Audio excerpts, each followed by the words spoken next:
Yo, what's going on? So I am moving. It's kind of crazy. I don't have like anything in my room right now. But I'm already like moved and I just wanted to like put my art up on the walls and kind of make like a little art exhibit. So I figured while I have this opportunity, I wanted to take a little video and just explain all my pieces and the names behind them and maybe like the meaning behind them. And yeah, that way I always like have this to look back on. And so you can see the art that I've done while I've been here. I also got a tat, you know. This, it's real quick, it's really funny because I got this like a few days ago, like actually last week. And ever since I've gotten it, I've been like making a joke and it's like an inside joke with like all my friends. My friends are like, oh, blah, blah, blah. And I'm like, oh, this? It's really funny. But it's my birthday in Roman numerals. And yeah, so let's look at some art. All right, so I'm gonna start here and then just go like all the way around the room. So this piece is called Something Blue. This is for my brother Justin. He originally wanted something blue. He literally said, I want something blue. And I surprised him with this. So he didn't know that I was doing this, but I felt like it just fit. And yeah, I'm really happy with it. It's also 24 by 30. No, it's not 24 by 30 because it's 12, no, 24 by something. I should know this, but it's not crazy big. It's pretty basic, like size-wise. That's just a SpongeBob window. This is like nothing important. This is the first thing that I painted out of all of this. And then that SpongeBob piece was right after. But yeah, this this jacket I did for my friend Andres for his 21st birthday. The decal, like the ram's head, I painted on top. This decal is here. This was like already there. And so he wanted this on top of it. And there's some words up here that I had to cover. So that actually turned out really well. I ended up using the decal on the back to help complement the piece. So that turned out really well. And I'm really happy with it. It was washed and it just looks like it like set in. It just looks really great in person. And this is called the Lonely Orca. This is all oil. So this was like my first piece to really just play with oil. It's on a small canvas board, so nothing crazy. And that was actually kind of fun. I had a lot of fun with the textures of oil. And I realized how difficult oil is to work with. And that kind of transitions into this piece. I don't really remember. I think this is just oil flowers. Because this one I was really just playing. I was just like, let me just do whatever and see what happens. And what happens, happens. And that one kind of turned out. It's very interesting. It's not my favorite, but it's also like kind of cool. It's interesting. I like the colors and it's fun. And then this we've seen before. This is my Plan Z. That's the title, Plan Z. And it's obviously it's what it is. It's a window from the chum bucket to when the Krusty Krab 2 had their grand opening. So Patrick is flying in, and that's my fish husband and I. And so this piece is a part of that piece and that piece. There's other pieces as well that I have in this like project, I guess. But basically the whole story behind like me or this piece and why it matters with the other pieces is that I'm being transported through all my pieces, because in my pieces I'm finding something. So in this one I'm finding love, and I was transported into this piece to find that. So that's kind of fun. This one is the same size as Something Blue. Oh, I really don't know what size they are. I know it's 24 by something, but that's okay. And this is #free truffles, because that's truffles. This is Chowder. I'm sure a lot of you older folk might not know what this show is, but this is a cartoon that we grew up with, and it's like really great. It's a window looking out from the building across the street. And yeah, so the story behind this is that, sorry, I'm like out of breath, I'm speaking so much. I'm also behind my phone, so I'm not sure what the audio sounds like, but I don't really care. So with this little guy in the corner, I forgot his name, but he was wreaking so much havoc like during this episode, and he ended up destroying the building. And Schnitzel is just like over it. He's just like, bruh, like I was up all night. And Truffles gets arrested. And it's actually so funny. And I forgot this guy's name. No, I know it starts with a G. It's like Garbanzo or Gonzo, something like that. He's recording with his little iPhone because the police cannot be trusted. Sorry. And this is me with a sign that says free truffles. And in this piece, this is me finding courage because I'm standing up to the police, and that's a pretty courageous thing to do. And then this guy's just on top because he just chills up there. He just hangs out. And yeah, I also hid my face in most of my pieces that I'm in. I don't really know why, but I just felt like it's like an identity thing, like hiding your face. And then, oh, that's me. So this is Friday the 13th. This day, so I actually I have a tattoo on my ankle that is this, and minus the little aliens, but it's the spaceship and the two things being pulled up. And it inspired this whole piece because I got my tattoo on the day we put my dog down, Shiraz, that's there. And that was on Friday the 13th in December of 2019.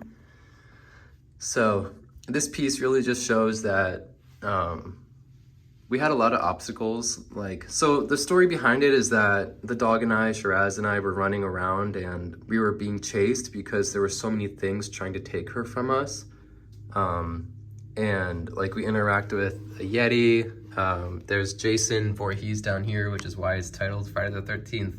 This is actually really, really little. It's so cute. And he has like a little bloody knife.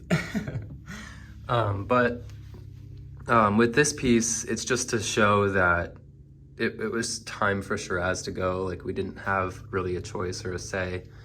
And then the Sasquatch is here just to be like, yo, what's up, piece? Because I felt like it was kind of fun. It's a very fun fantasy piece. But I really love how the dog turned out, because she turned out just like how she was in person. Don't mind me, I'm also wearing Versace underwear. Myself, like, this I'm not, it's whatever. But, you know, the piece looks really good all together. And this is my, this is my only sculpture that I did. He's a little tilted right now because he took a tumble and he landed head first and like destroyed his body. But he's made out of paper mache, and his name is Caveman Nate because it's my favorite outfit from Animal Crossing. And yeah, he stands. It's actually really cute. It's super cute, actually. So coming over here, this is titled The Lonely Bridge in connection with the Lonely Orca. So this is all oil, the moon is oil, and then the water in the background are acrylic. This is also on like a board. And the trees that are here, I had a lot of fun with the oil because of the texture. With this piece, I really realized how much fun I can have with the texture with oil. So that's really fun. I really love how the moon turned out. I think that turned out really great. And this, this is, excuse me, sorry. I'm not crying, my nose is stuffy. This is titled 02221995. This is for my older brother, Frank, and Frank's obsessed with space. And so this is his moon cycle when he was born. His moon is in Sagittarius.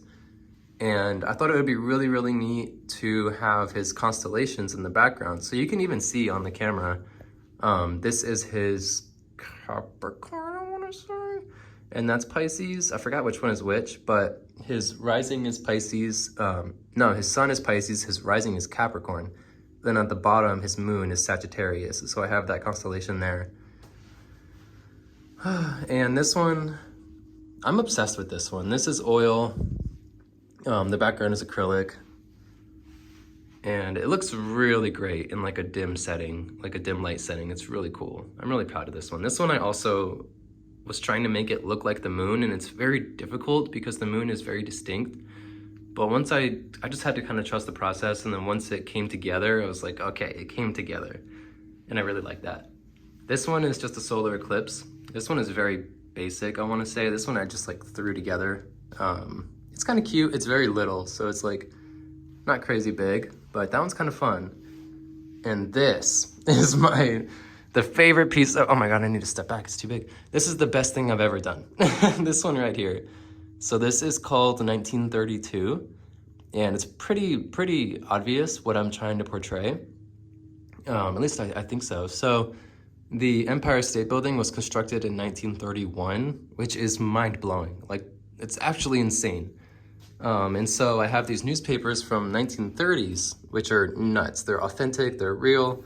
And so I cut them to make it look like the Empire State, because that's from that year. And I also made sure that the year was extremely prominent in the date, so it was like right there so that you saw it. But with this, I really just like wanted to just kind of show how grand and amazing the Empire State is, first of all, and that even like, I don't know, I just feel like it really, there's like some buildings in the background, but it doesn't matter because the Empire State is just so there and it's so big and prominent. And also, I originally had the antenna up here, but that's a modern addition because of radio technology. So that wasn't there when the building was originally constructed, so I cut it out. So now it just looks like that. And yeah, that one I'm really proud of. This is a part of my 1930 series, and it coincides with my 1937 piece, which I've also talked about on my channel a little bit. And this one has, obviously it shows like the landscape in black and white, and then the sky is colored. My mom did a piece that was like this, but it was the sunset and it was the New York City skyline, very, very similar style. So this one is titled 1937 because it's when the Golden Gate Bridge was constructed. And I thought it would be kind of fun to do the sunrise on the West Coast because she did the sunset on the East Coast. So it's kind of like a sister piece to that. But this one I'm really proud of because it looks really, really great. Like in the morning when the sun is rising, beautiful. And this is my last piece. This one is a tiny bit smaller than my 1932 piece. This is 24 by 36. Yeah. And yeah, this one was for my turtle Morla. I hope the lighting isn't too bad because I'm blocking it. But this is the first piece within my 1930 series. And really, I've wanted to paint a sideshow banner for so long, and I really wanted to do an actual canvas, like a real one, which I will do in the future, but I just didn't have the materials, and then this just kind of fell together.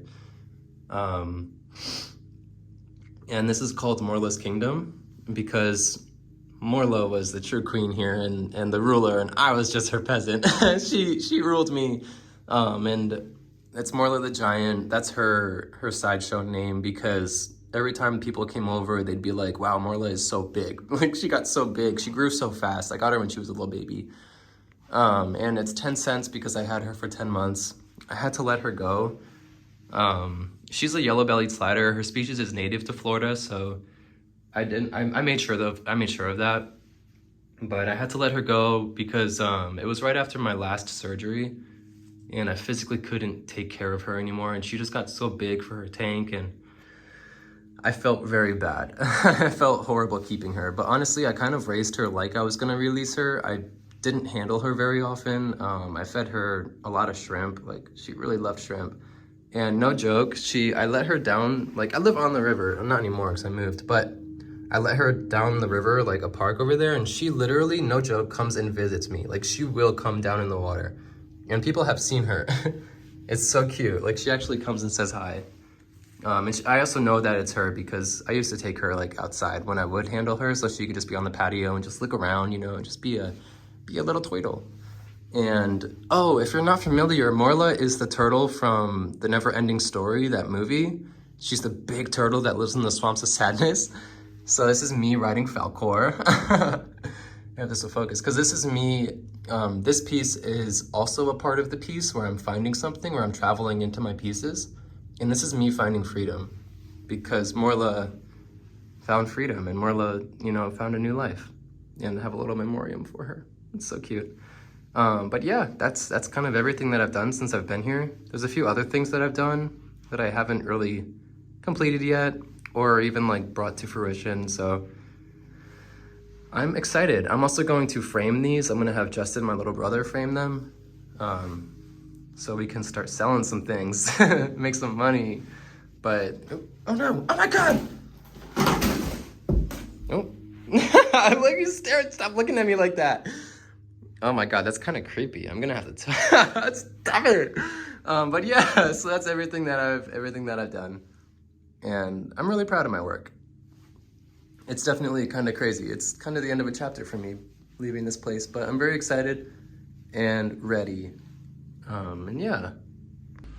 So with all of that being done, I hope the video wasn't too long and boring. There's kind of a lot. I felt like I just wanted to talk and just explain everything. It's a lot easier.